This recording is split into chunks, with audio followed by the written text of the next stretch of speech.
The London Top Show is sponsored by खाता book. Business हुआ easy. मैं बाद में दे दूं? देखिए, अब इनका शर्माने का दवा तो कोई है नहीं, लेकिन उधार वापस लाने का फार्मूला है। क्या? कैसे? खाता बुक डाउनलोड करिए, ये उधारी का रिमाइंडर भेजे और उधारी वापस लाए फटाफट। माथुर के पैसे आ गए। खाता बुक, बिजनेस हुआ इजी।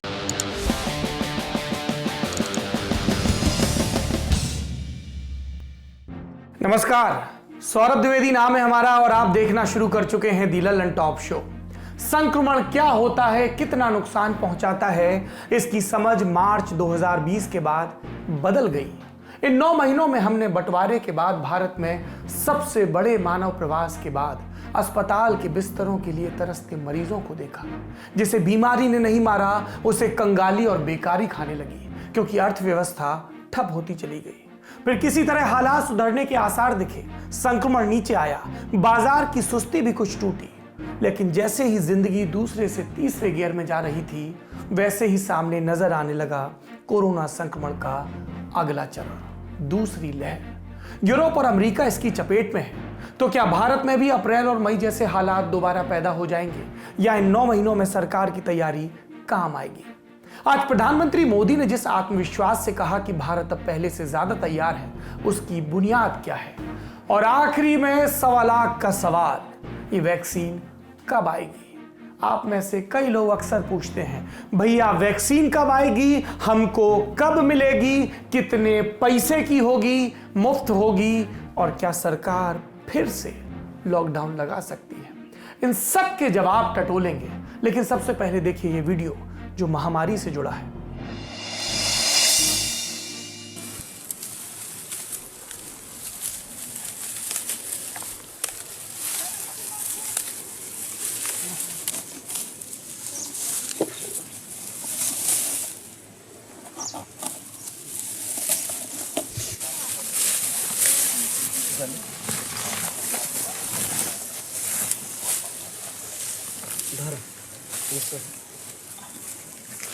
हम सब ने कभी ना कभी अपने खेतों में काम किया है, नहीं किया है तो करिए।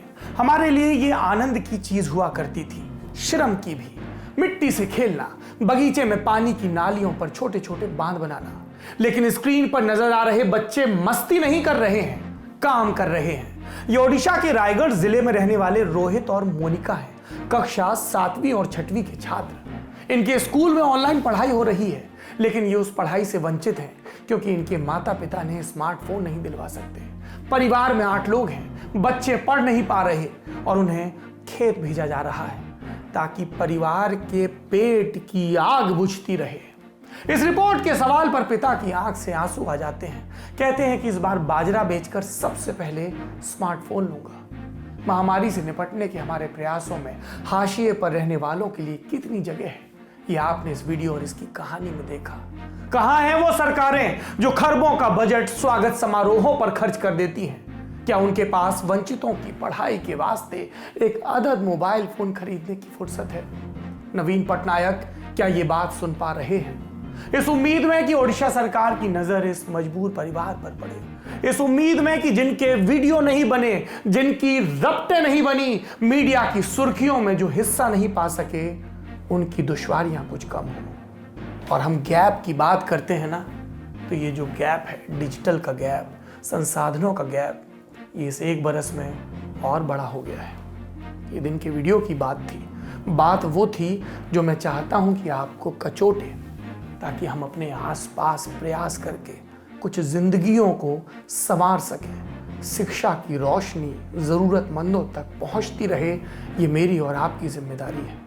अब शो में बारी सुर्खियों की। पहली सुर्खी बनाई निवार चक्रवात ने। इसे लेकर मौसम विभाग ने तमिलनाडु और पुदुचेरी के लिए रेड अलर्ट जारी किया है। आंध्र प्रदेश और तेलंगाना के लिए येलो अलर्ट है। चक्रवात 25 नवंबर की शाम को करईकल और ममल्लपुरम के आसपास तमिलनाडु और पुदुचेरी के तट से टकराएगा। तब तक इस चक्रवात में हवाओं की रफ्तार 120 से 130 किलोमीटर हो सकती है, यानी ये सीवियर साइक्लोनिक स्टॉर्म की शक्ल ले लेगा। तमिलनाडु के उत्तरी जिलों में 24 सेंटीमीटर तक बारिश होने की आशंका है। आशंका एक नकारात्मक शब्द। बारिश समय पर आए, बारिश अपने मॉडरेशन के साथ आए तो खुशहाली लाती है, लेकिन ये तो आशंका ला रही है। चेन्नई और उसके पड़ोसी जिलों में बारिश शुरू हो चुकी है। तमिलनाडु ने 25 नवंबर को पूरे राज्य में छुट्टी की घोषणा की है। एनडीआरएफ ने 30 टीमों को तैयार रखा है, जिसमें से 22 मैदान पर पहुंच भी गई है। बंगाल की खाड़ी में उठा यह दूसरा चक्रवात है। इससे पहले इसी साल मई के महीने में अम्पन तूफान भी आया था। अगली सुर्खी बनाई है चाइनीज ऐप्स ने। इनमें से 43 को भारत सरकार ने फिर से बैन कर दिया। सूचना प्रौद्योगिकी मंत्रालय ने इसके लिए इंफॉर्मेशन टेक्नोलॉजी एक्ट के सेक्शन 69A का इस्तेमाल किया। अपनी प्रेस रिलीज में सरकार ने पहले की तरह इस बैन का कारण भी राष्ट्रीय सुरक्षा को बताया। इस आदेश को केंद्रीय गृह मंत्रालय के Indian cyber crime coordination centre से आई रिपोर्ट्स के आधार पर लिया गया। सरकार ने 29 जून को 59 ऐप बैन किए थे। फिर 2 सितंबर को 118 और ऐप बैन किए थे। इसमें से कुछ काफी चर्चित थे, जैसे टिकटॉक और पबजी। इस बार की लिस्ट में अलीबाबा ग्रुप से जुड़े कई ऐप्स को निशाने पर लिया गया है। अगली सुर्खी ओडिशा हाईकोर्ट की एक जरूरी टिप्पणी से जुड़ी है। एक महिला की मर्जी के बगैर उसकी कुछ अंतरंग तस्वीरें ली गई और इसके बाद इनका दुरुपयोग होने लगा। आदमी तस्वीरें सोशल मीडिया पर पोस्ट करने लगा। मामला पहुंचा पुलिस के पास। बेल के लिए आदमी हाईकोर्ट गया और यहां बेल देने से इनकार करते हुए ओडिशा हाईकोर्ट में जस्टिस S.K. पाणिग्राही ने बहुत महत्वपूर्ण बात कही कि भले संबंध में महिला की मर्जी शामिल हो, लेकिन उसकी तस्वीरों को इस तरह से सार्वजनिक नहीं किया जा सकता। अदालत ने राइट टू बी फॉरगॉटन की बात कही। इसका कच्चा अनुवाद क्या हुआ? भुला दिए जाने का अधिकार, ताकि आपकी मर्जी के बगैर आपकी जानकारी इंटरनेट पर मौजूद न रहे। यूरोप में डिजिटल प्राइवेसी के कानून में ये बात है, लेकिन भारत में ऐसी कानूनी व्यवस्था फिलहाल नहीं है। यह संभवतः पहली बार है कि भारत में किसी संवैधानिक अदालत ने राइट टू बी फॉरगॉटन की बात कही है। इसे एक अच्छे विमर्श की शुरुआत माना जा सकता है और हम चाहते हैं कि देश की सरकारें, जो ऑनलाइन मीडिया पर और तमाम चीज़ों पर बड़ी तत्परता से अपने तर्कों के साथ कानून बनाने को प्रवृत्त रहती हैं, वो इस ज़रूरी चीज़ पर एक सख्त कानून बनाएं। अब बढ़ते हैं दिन की बड़ी खबर की तरफ। खबर जो आपसे और हमसे जुड़ी है, खबर जो कहीं गई नहीं, खबर जिसमें डर है, कोरोना वाला डर। डॉक्टर, सरकारें, सुप्रीम कोर्ट सब कह रहे हैं कोरोना फिर से बेकाबू हो रहा है। रोजाना वाले आंकड़ों में भी ये बात हमें दिख रही है। तो कोरोना को लेकर हमारे और आपके जो सवाल हैं, जो शंकाएं हैं, जो डर है और जो लापरवाही आ गई है, उस पर फिर से बात करेंगे। कौन से राज्यों में अब कोरोना ज्यादा फैल रहा है, कहां क्या नियम लागू किए गए, प्रधानमंत्री ने आज मुख्यमंत्रियों के साथ बैठक में क्या कहा, और यक्ष प्रश्न कि कोरोना की वैक्सीन हमें कब तक मिलेगी, कब हम कोरोना से भयमुक्त होंगे, सब पर एक एक करके बात करते हैं। सबसे पहले आंकड़ों का गणित समझिए। पिछले 24 घंटे में पूरे देश में कोरोना के 37,975 नए केस सामने आए। 480 मरीजों की मौत हुई। 42,312 मरीज ठीक हुए, यानी कुल एक्टिव केस लोड में 4,819 की कमी आई। अब इन आंकड़ों को समझते हैं। रोज लगभग 11 लाख कोविड के टेस्ट हो रहे हैं पूरे देश में। इसके रिजल्ट में औसतन 40,000 पॉजिटिव केस आते हैं। लगातार 47 दिनों से एक सिलसिला चल रहा था कि नए मरीजों से ज्यादा ठीक हुए मरीजों की संख्या थी, यानी कुल एक्टिव मरीजों की संख्या घट रही थी। लेकिन पिछले हफ्ते ये सिलसिला टूट गया और तेजी से नए केस ज्यादा आने लगे और ये चिंता होने लगी कि कोरोना फिर से बेकाबू हो रहा है। अब सब मिला दें तो देश में 91,77,000 कोरोना के केस आ चुके हैं और इसमें से 94% लोग ठीक भी हो चुके हैं। सिर्फ 4,39,000 एक्टिव केस हैं। मरने वालों की संख्या 1,34,218। जिस किसी का परिचित इस आंकड़े में हो, उससे पूछिए कि ये बीमारी कितनी अनप्रेडिक्टेबल है। इस आंकड़े को आप यूं समझिए कि 10,000 लोगों को ये बीमारी होती है तो उनमें से 146 की मौत हो जाती है। अब बात यह है कि नए मामलों से ज्यादा लोग ठीक हो रहे हैं तो देश में कोरोना का हल्ला क्यों मच रहा है? चिंता वाली बात क्या है? चिंता कुछ राज्यों को लेकर है। दिल्ली, केरल, हरियाणा, राजस्थान, गुजरात, महाराष्ट्र, पश्चिम बंगाल और छत्तीसगढ़। इन राज्यों में कोरोना तेजी से फैल रहा है। दिल्ली जैसे राज्य में कोरोना की तीसरी वेव चल रही है। कहीं कहीं दूसरी वेव शुरू हुई है दूसरे राज्यों में। दिसंबर के महीने में हालात और खराब हो सकते हैं। और खराब हालातों में क्या होता है, दिल्ली के उदाहरण से समझिए। दिल्ली में नवंबर के महीने में कोरोना के इतने केस आए कि अस्पतालों में मरीजों को भर्ती करने के लिए जगह नहीं बची। कोरोना के केस कभी भी और किसी भी राज्य में हद से ज्यादा बढ़ेंगे तो हेल्थ सिस्टम पर लोड पड़ेगा। इलाज के अभाव में मरीजों की मौत हो सकती है। इसी आशंका के चलते सोमवार को सुप्रीम कोर्ट ने दिल्ली और गुजरात को फटकार भी लगाई कि कुछ करते क्यों नहीं। अब बिगड़ते हालात से निपटने के लिए राज्य क्या कर रहे हैं, कहां कितने केस आ रहे हैं, ये भी समझ लेते हैं। भाई कोर्ट ने फटकार लगाई तो राज्यों की भी दलील है कि हम क्या कर रहे हैं। सबसे पहले दिल्ली की ही बात कर लेते हैं। दिल्ली में फरवरी से लेकर अब तक कोरोना के 5,29,863 को केस आए, लेकिन दिक्कत वाली बात यह है कि इनमें से 91,334 केस 9 से 22 नवंबर के बीच यानी सिर्फ 14 दिन में आ गए। इन 14 दिनों में 1,402 लोगों की मौत हुई। अब तक कुल आंकड़ा राज्य का 8,391 पर खड़ा है। इन आंकड़ों में एक अच्छी बात यह खोजी जा सकती है कि 10 नवंबर को जब दिल्ली में अधिकतम 8600 केस आए तो उसके बाद से संख्या घटने लगी। दिल्ली के हेल्थ मिनिस्टर सत्येंद्र जैन ने कहा कि दिल्ली में कोरोना के थर्ड वेव का पीक जा चुका है। दिल्ली में कोरोना के मामले बढ़ने की वजह त्योहारों की वजह से बाजारों में भीड़, लोगों के मास्क न पहनने की आदत, इन सबको माना जा रहा है और इसीलिए सरकार ने मास्क न पहनने पर जुर्माना 500 रुपए से बढ़ाकर 2,000 रुपए कर दिया। ठीक कर दिया। पश्चिमी दिल्ली के 2 बाजारों को सील करने का फैसला भी 2 दिन पहले लिया गया था, लेकिन फिर आदेश वापस लिया गया। दिल्ली सरकार ने कर्फ्यू तो नहीं लगाया, लेकिन कई निर्देश निकाले। मसलन शादी में 50 से ज्यादा लोग नहीं जुड़ सकते। इसके अलावा दिल्ली में डोर टू डोर सर्वे हो रहा है ताकि ज्यादा से ज्यादा लोगों का सैंपल लेकर संक्रमण रोका जा सके। दिल्ली के बाद अब बारी यूपी की। यूपी ने दिल्ली के हालात देखते हुए कई कदम उठाए। यूपी में कुल मामले 5,26,780, इनमें से 29,217 केस 9 से 22 नवंबर के बीच आए। यूपी सरकार ने हालात को देखते हुए शादी ब्याह में अधिकतम 100 मेहमानों की सीमा तय की। मतलब ये कि एक बार में इससे अधिक लोग पंडाल में जमा नहीं होंगे। ऐसे मैरिज हॉल जिनमें 100 की ही जगह है, वहां 50 से ज्यादा लोग इकट्ठा नहीं हो सकते। इसके अलावा सरकार ने दिल्ली से लौट रहे लोगों की जांच भी शुरू करवाई। दिल्ली नोएडा बॉर्डर पर लोगों के रैंडम कोविड टेस्ट हो रहे हैं। अब बात करते हैं महाराष्ट्र की, जो एक कदम और आगे बढ़ गई। अगर कोई दिल्ली, राजस्थान, गोवा और गुजरात से मुंबई की फ्लाइट पकड़ता है, वहां पहुंचता है, तो उसके पास कोरोना नेगेटिव रिपोर्ट होना जरूरी है। ट्रेनें यदि इन राज्यों से गुजरी हैं तो भी आपका कोरोना टेस्ट होगा। लक्षण दिखने पर यात्रियों का एंटीजन टेस्ट रेलवे स्टेशन पर होगा। महाराष्ट्र में अभी तक कोरोना के 17,80,208 मामले सामने आ चुके हैं, जिनमें से 60,350 मामले 9 से 22 नवंबर के बीच 14 दिनों में आए। अब राजस्थान की बात करते हैं। इस दूसरी लहर में राजस्थान में कोरोना के रिकॉर्ड मामले आए। पिछले 4 दिनों में 12,263 पॉजिटिव केस, रोज लगभग 3,000 के ऊपर नए केस आ रहे हैं। नए मामलों को देखते हुए राजस्थान के 8 जिलों में नाइट कर्फ्यू लगाया गया। कौन कौन से जिले हैं? जयपुर, जोधपुर, कोटा, बीकानेर, उदयपुर, अजमेर, अलवर और भीलवाड़ा। नाइट कर्फ्यू का मतलब रात 8 बजे से सुबह 6 बजे तक कर्फ्यू रहेगा। पाबंदी रहेगी, इमरजेंसी सर्विसेज के लिए ही निकला जा सकता है। हालांकि इस नियम का तर्क समझ नहीं आता।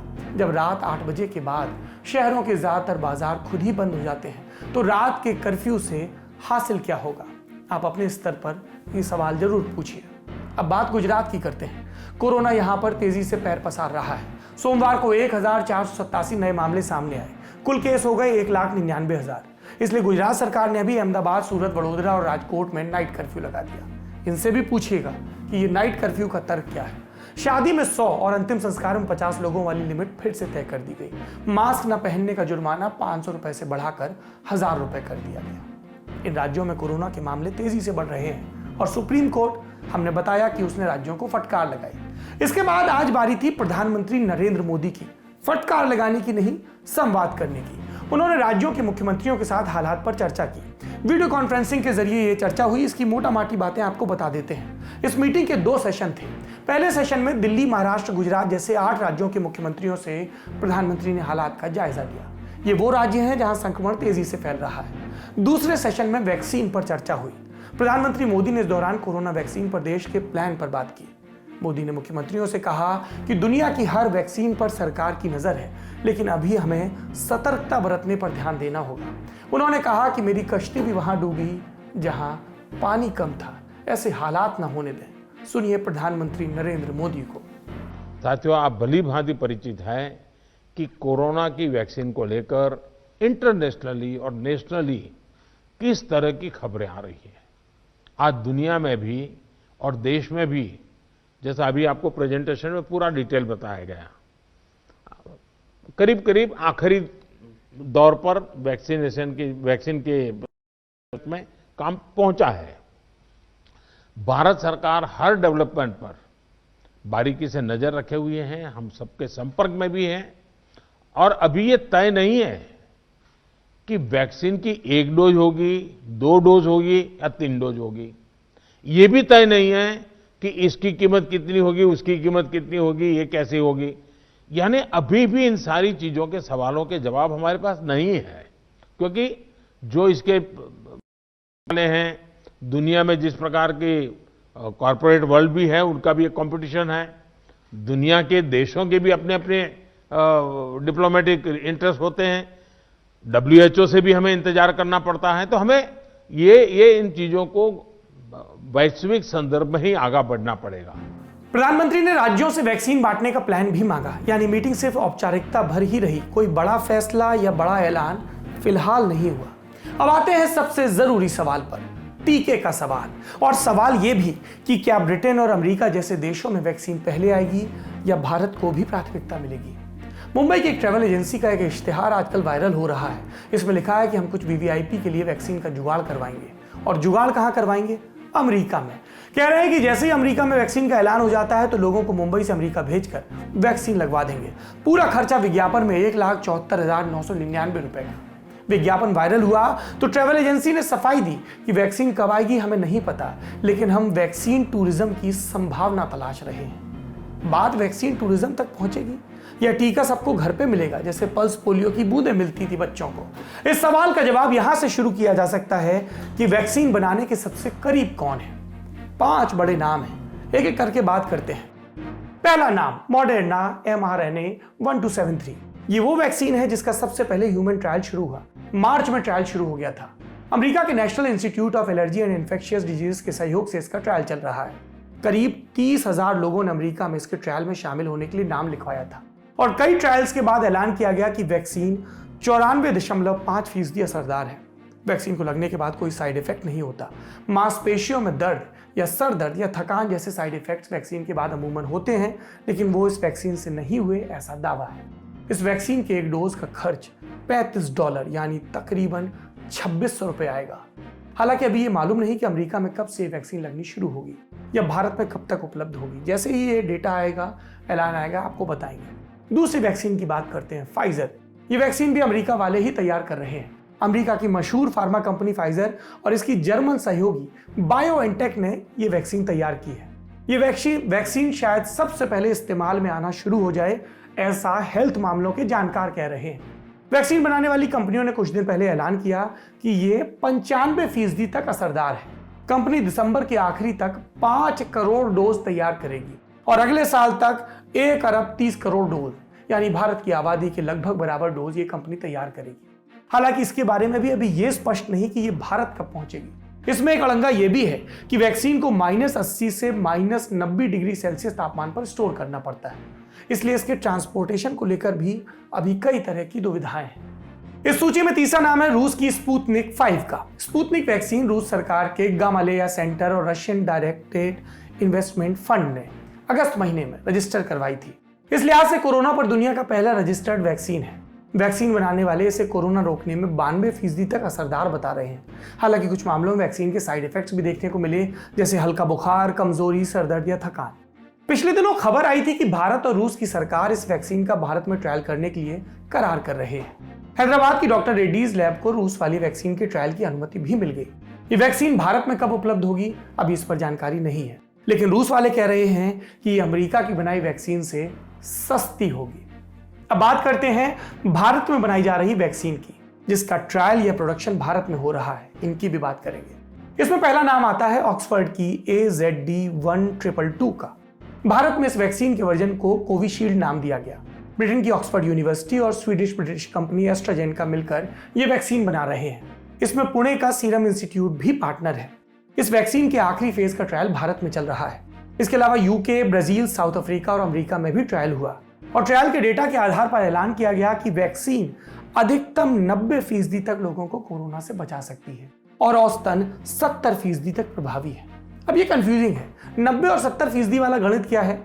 बात यह है कि वैक्सीन का कई देशों में ट्रायल हुआ, कई तरीके से ट्रायल हुआ, जिसका रिजल्ट अलग अलग आया।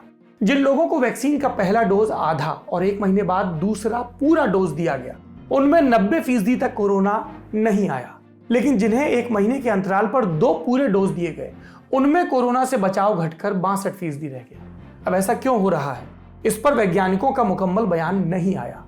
इस पैटर्न का एक फायदा यह है कि आधे डोज से दोगुने लोगों को पहली दफा वैक्सीन दी जा सकती है। एस्ट्राजेनेका 29 नवंबर को ब्रिटेन के रेगुलेटर से वैक्सीन के इस्तेमाल का इमरजेंसी अप्रूवल मांगेगी और इस लिहाज से कहा जा सकता है कि भारत में सबसे पहले यही वैक्सीन उपलब्ध होगी। सीरम इंस्टीट्यूट ऑफ इंडिया ने वैक्सीन के 4 करोड़ डोज तैयार कर लिए हैं। सीरम इंस्टीट्यूट के सीईओ अदार पूनावाला के मुताबिक पहले उनकी प्राथमिकता भारत में वैक्सीन बांटने की होगी और उसके बाद दुनिया के और देशों को सप्लाई की जाएगी जिनसे वैक्सीन को लेकर करार हुआ है। पूनावाला के मुताबिक वैक्सीन के 1 डोज का खर्चा सरकार के लिए $3 यानी करीब $225 होगा और आम लोगों को करीब $600 में एक टीका पड़ेगा। पूरी तरह से भारत में तैयार हो रही दूसरी वैक्सीन, इसका नाम है कोवैक्सिन।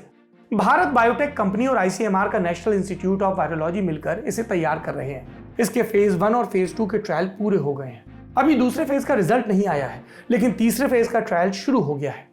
ये वैक्सीन अगले साल से पहले तैयार नहीं होगी। इसका खर्च कितना होगा, इस पर भारत बायोटेक के एमडी डॉक्टर कृष्ण नेला ने कहा कि ये एक पानी की बोतल से भी सस्ता होगा। अगर ऐसा होता है तो बहुत राहत की बात है। ये बात उन 5 वैक्सीन की हुई जो सबसे पहले तैयार होने की रेस में है। हमारे देश के हेल्थ मिनिस्टर डॉक्टर हर्षवर्धन, उन्होंने कहा कि शायद हमें अमेरिका वाली वैक्सीन की जरूरत ना पड़े, भारत में तैयार हो रही वैक्सीन ही काफी हो। ऐसे में एक सवाल और उठता है कि 1 या 2 बार आपने टीका लगवा लिया, यानी एक कोर्स पूरा कर लिया, तो कितने महीनों का अभयदान मिलेगा? शरीर में कोरोना से लड़ने वाली एंटीबॉडीज कितने दिनों तक प्रभावी रहेंगी? इसके बारे में वैज्ञानिकों के पास अभी कोई ठोस जवाब नहीं है। ऐसा देखा गया है कि कोरोना से ठीक होने के बाद भी लोगों में फिर से संक्रमण हुआ। एंटीबॉडीज से मिली इम्यूनिटी महीने 2 महीने में कई बार खत्म हो गई। ऐसा डर वैक्सीन से पैदा होने वाली इम्यूनिटी का भी है, लेकिन अभी इसे स्टडी करने के लिए वैज्ञानिकों को और वक्त की जरूरत होगी। इसमें तो ये कहना चाहूँगा कि आज टीवी पे काफ़ी सारा फ्लैश हो रहा है एक खबर कि उनकी एफिकेसी काफ़ी अच्छी है, और जैसे कि विज्ञान जगत मानता है कि विज्ञान जगत के सामने में अगर कोई भी दावा करता है तो उसको पीयर रिव्यू करके किसी अच्छे जर्नल में जब छपवाते हैं तभी विज्ञान जगत उस दावे को मानता है। तो पीयर रिव्यू प्रोसेस जो होती है वो काफ़ी स्ट्रांग होती है वैसे। तो जब कोई पर्ची छप जाएगी तो हम लोग इस बारे में थोड़ी ज़्यादा बात कर पाएंगे। लेकिन अगर पॉपुलर टीवी पे जो दिखाया जा रहा है आज या कल, मैं समझता हूँ कि अखबारों में छप आएगा, जो रिजल्ट अगर सही है वो, तो मेरे ख्याल से ये बहुत अच्छी खबर है। ये सब लोगों के लिए काफ़ी अच्छी खबर है, क्योंकि ऑक्सफोर्ड ने और एस्ट्राजेनेका ने जो बहुत बड़ी ट्रायल शुरू की है ब्रिटेन में, और उसकी छोटी ट्रायल भारत में भी शुरू की है सीरम इंस्टीट्यूट ऑफ इंडिया ने आपस में कोलैबोरेशन करके, तो इसके रिजल्ट अगर अच्छे हैं तो हम सब लोगों को खुश होना चाहिए। सर, इसके इफेक्ट को लेकर भी बोला गया है 90% ऑन डोसेज, मतलब ऑफर 90% प्रोटेक्शन की बात है। इस वक्त नॉर्मली लोग एफिकेसी की बात करते हैं, तो अगर 95% अगर एफिकेसी है तो बहुत अच्छी खबर है मेरे ख्याल से। लेकिन हमें थोड़ा वेट करना होगा कि विज्ञान जगत के सामने में किस तरह इसको रिजल्ट को एक्सेप्ट किए जाते हैं। एक बात अच्छी ये भी होगी कि जो कि ऑक्सफोर्ड और एस्ट्राजेनेका कोलैबोरेशन सीरम इंस्टीट्यूट के साथ है, और सीरम इंस्टीट्यूट में बहुत बड़ी क्षमता है कि वैक्सीन के काफ़ी सारे डोसेज बनाने की, लाखों में करोड़ों में। तो ये एक अच्छी बात है कि सीरम इंस्टीट्यूट उसको तेज़ी से बना के फिर भारतीय जनता के लिए उसे उपलब्ध कराएगा। अब आप कहेंगे सारी रामायण तो बाँच दी, तारीख तो बताई ही नहीं कि वैक्सीन कब मिलेगी। तारीख हम क्या, भारत के प्रधानमंत्री भी अभी नहीं बता पाए हैं। संभावनाओं और आकलनों के इर्द गिर्द सारी जोड़ गणित चल रही है। आज की मुख्यमंत्रियों वाली मीटिंग में भी प्रधानमंत्री ने कहा कब तक वैक्सीन आएगी अभी नहीं कहा जा सकता, पूरी तरह वैज्ञानिकों पर निर्भर है। हालांकि अदार पूनावाला ने कुछ हिंट दिए हैं। उन्होंने कहा कि दिसंबर में वैक्सीन के लिए इमरजेंसी अप्रूवल मांगा जाएगा। अगर ड्रग कंट्रोलर जनरल से वैक्सीन के इस्तेमाल की इजाजत मिल जाती है तो सबसे पहले फ्रंट लाइन वर्कर्स को वैक्सीन दी जाएगी, यानी डॉक्टर्स, नर्सेज या वो लोग जो सीधे कोरोना मरीजों के संपर्क में रहते हैं, उन्हें प्राथमिकता मिलेगी, मिलनी भी चाहिए। उसके बाद सीनियर सिटीजन को दी जाएगी। पूनावाला के मुताबिक आम लोगों के लिए वैक्सीन अप्रैल 2021 में उपलब्ध हो पाएगी। वैक्सीन के लिए इजाजत मिल भी जाएगी, तब भी देश भर में हेल्थ वर्कर्स को टीका लगाने या उसके रखरखाव की ट्रेनिंग के लिए समय चाहिए होगा। यानी वैक्सीन तक पहुंचने का रास्ता लंबा है। यानी अभी आपको अपनी वाली वैक्सीन इस्तेमाल करनी है। ये क्या है? मास्क लगातार पहने रहना, सोशल डिस्टेंसिंग का ख्याल रखना, लगातार हाथ धोते रहना और अपनी इम्यूनिटी को बेटर रखना। एक बात और, बुखार आए तो लापरवाही न बरतें, फौरन टेस्ट करवाएं। सावधानी ही बचाव है। ये तो हुई वैक्सीन की बात। आप में से कुछ लोग ये भी पूछते हैं कि क्या दोबारा लॉकडाउन लगेगा। सरकार ने इस तरह की कोई भी मंशा भी जाहिर नहीं की है, इसलिए व्हाट्सएप पर, सोशल मीडिया पर आ रही दलीलों और अफवाहों पर ध्यान न दें। हमेशा रिलायबल सोर्स पर ही भरोसा करें। कोरोना की बात हो गई, ललन टॉप शो में अब बात होगी इलाहाबाद हाईकोर्ट की एक ऐसी टिप्पणी की जिसने यूपी की योगी आदित्यनाथ सरकार को कुछ मायूस तो किया होगा। पूरी बात सुनेंगे तो समझ जाएंगे कि हम ऐसा क्यों कह रहे हैं। यूपी के मुख्यमंत्री योगी आदित्यनाथ ने कथित लव जिहाद पर कानून बनाने की बात की तो इलाहाबाद हाईकोर्ट के उस फैसले का जिक्र भी किया जिसमें अदालत ने कहा था कि सिर्फ शादी के मकसद से किया गया धर्मांतरण मान्य नहीं है। बिल्कुल सही टिप्पणी। तब अदालत एक ऐसे मामले की सुनवाई कर रही थी जिसमें एक मुस्लिम महिला ने हिंदू धर्म अपनाया, फिर हिंदू रीति रिवाज से एक हिंदू लड़के से शादी कर ली। धर्म चुनना एक व्यक्तिगत चुनाव होता है, शादी की सहूलियत से इसे नहीं जोड़ा जाना चाहिए और इसीलिए हमारे देश में स्पेशल मैरिज एक्ट है। आपका जो धर्म है, ईमान है, उसे शादी के लिए बदलना, जोर जबरदस्ती से बदलना, दबाव से बदलना, ये कैसे दुरुस्त हो सकता है। इलाहाबाद हाईकोर्ट ने लेकिन अब कहा है कि उस फैसले ने सही कानूनी नजीर पेश नहीं की। इलाहाबाद हाईकोर्ट की ये टिप्पणी एक ऐसे मामले में फैसला देते हुए आई जिसमें एक मुस्लिम युवक और हिंदू लड़की ने शादी की। प्रियंका खरवार ने सलामत अंसारी से शादी की। प्रियंका ने इस्लाम अपनाया और वो आलिया हो गई। प्रियंका के पिता ने सलामत पर एफआईआर करवाई। आरोप लगाया कि उन्होंने प्रियंका को अगवा किया, जबरन शादी की। इसमें उन्होंने प्रियंका को नाबालिग बताते हुए पॉक्सो एक्ट की धाराएं भी जुड़वाई। इस एफआईआर के खिलाफ प्रियंका और सलामत ने इलाहाबाद हाईकोर्ट से राहत मांगी। अदालत में जस्टिस पंकज नकवी और जस्टिस विवेक अग्रवाल ने 11 नवंबर को इस मामले की सुनवाई की और पाया कि प्रियंका की उम्र को लेकर कोई विवाद नहीं है, वो 21 साल की है, तो पॉक्सो की धाराओं का कोई मतलब नहीं रह जाता। अदालत ने ये सलामत के खिलाफ की गई एफआईआर जो थी उसको भी रद्द किया और साथ में कहा कि दो बालिग लोग अपना साथी चुनने के लिए पूरी तरह से आजाद हैं। वो किसके साथ रहना चाहेंगे ये वो तय करेंगे।